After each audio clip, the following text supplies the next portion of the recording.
Γεια σας παιδιά, τι κάνετε, ελπίζω να είστε όλοι καλά. Και σήμερα θα σας δείξω πώς να κάνουμε έναν ήχο.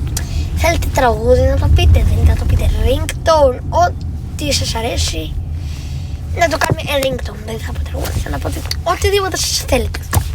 Μέσω του GarageBand. Παίρνουμε το GarageBand και εδώ έχουμε το My Song.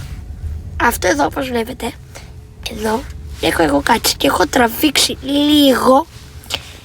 Το κάνω. Αν γυρίσω πίσω εδώ και ενεργοποιήσω, θα δείτε ότι τώρα πατάς αυτό, μετράει μετρονόμο,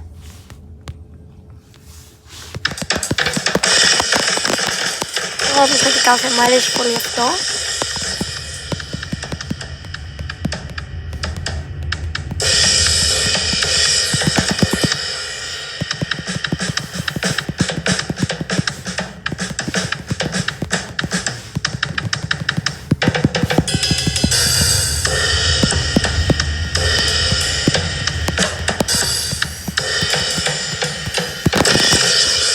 Μετά πάμε το record. Έχει, δείτε, να το ακούσετε, να το δείτε.